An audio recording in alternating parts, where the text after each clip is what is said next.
Hello and welcome to another day in paradise, and welcome to another edition of the Unapologetic Negropian. In today's video, just what on earth is going on in the African American repat community?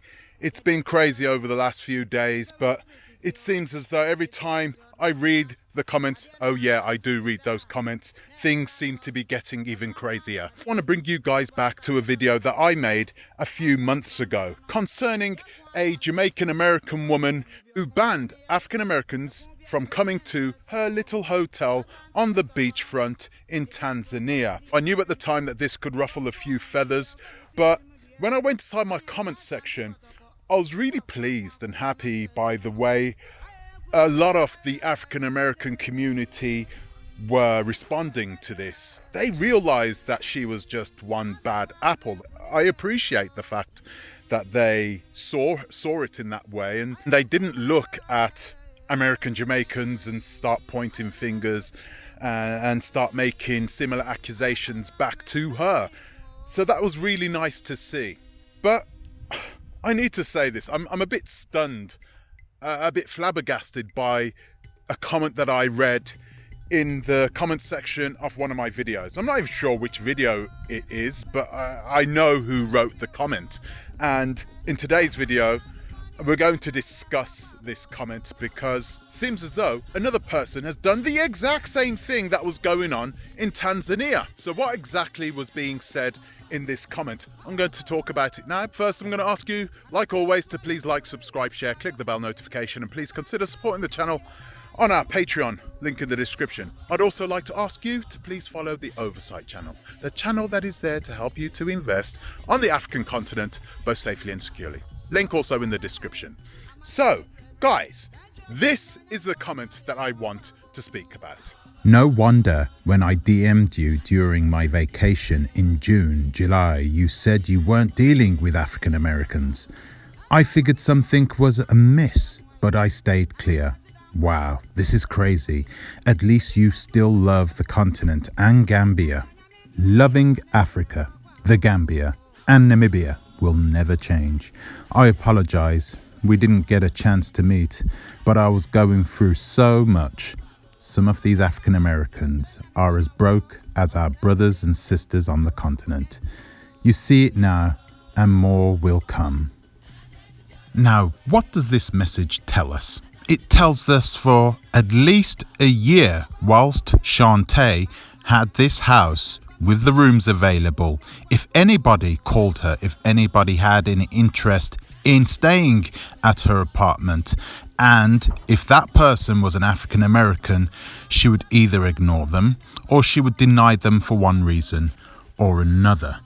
Unbelievable. I cannot believe that she said that. You read the comment, you would see that Shauntay did the exact same thing.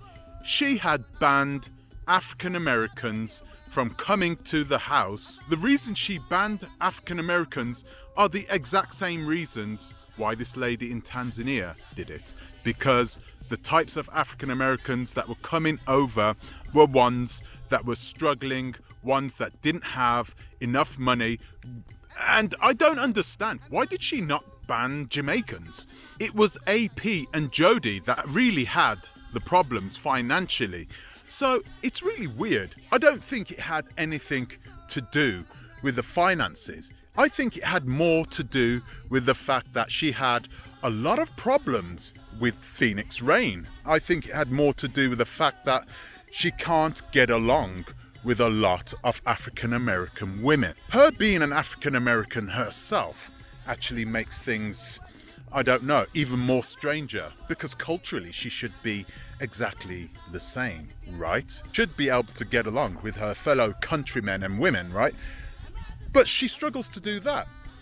Now, I said in my video earlier that I don't think that she has the ability to build relationships, and I think this is the problem. I think she's always struggled with building relationships back in the United States of America, especially with African American women. So I think what she has done is she has painted the kettle black, and I think what she's done is she's just put a blanket ban on all African American women because of her previous inability to communicate with other African American women back in the United States. I think this is the reason why she has struggled, not just in the Gambia, but she's struggled also in the United States of America. Just why is that? Guys, listen, there is a lot I want to say, but I'm going to try not to offend anybody when I say this.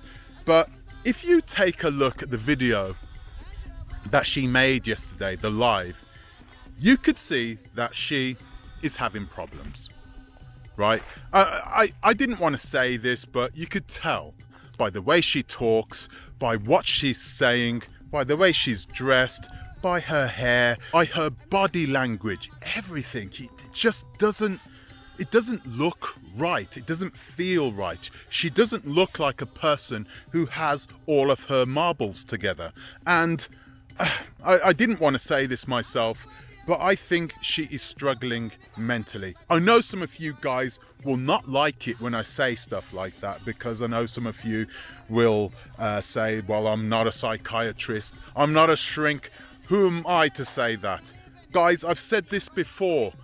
You don't need to be a psychiatrist or a shrink in order to see when somebody is having problems. We don't all have shrinks and psychiatrists to call upon to watch over us, you know. We need to be careful. We need to be able to see the signs of somebody who is struggling with their mental health. And I think that is what is happening here. And we should see it, and we should address it, and we should perhaps talk about it. It's none of my business. Let's be honest with ourselves. It's none of my business. But it's important for me to put it out there so that if she does see this video, you know, she will be able to do something herself. I think that these guys were always destined to clash, both PHEONIX RENE and Shauntay White, because I think both of them are struggling mentally. I think that the fact that she is an African American woman who has banned other African Americans themselves from coming in her house, I think that indicates that she is a very shallow-minded individual that is having problems and who has always had problems socially. This does not mean to say that she has antisocial personality disorder. I don't know anything like that. I don't think she has anything like that. I think she's a very well-spoken person. When she had the problems with PHEONIX, she was able to communicate with those guys and tell them, hey, I don't want you storing ABC inside my house. You are in the house. You should have spoken to me when you came back to the house. You should have told me, you should have indicated to me that you were going to bring someone back and that they needed a place to stay. It would have been respectful to have done something like that first. Okay, I think that is good. So I think that's a good sign that she is not totally off her head. But I think there are a lot of people who struggle with mental illness who don't know they have a mental illness, right? Who don't know they have problems. And the type of year that she had last year, boy, the fact that she has come out strong, I can only commend her for being able to fight battles that perhaps we don't even know she's fighting. Listen, if you read, let's read this comment again. Now, the woman that has spoken to her, right, the woman who wrote the comment, and clearly you could see that Shauntay White had told her this, and that Shauntay White, she's not disputing anything, okay? So it was definitely the case, right? You can tell that she was kind of understanding, and I appreciate that. But I think it's so sad that when we have the African American community sort of imploding on one another in this way, something needs to be done. We need some sort of leadership. We need some sort of guidance. And you're not going to get that type of guidance on YouTube, unfortunately. So guys, what do you think?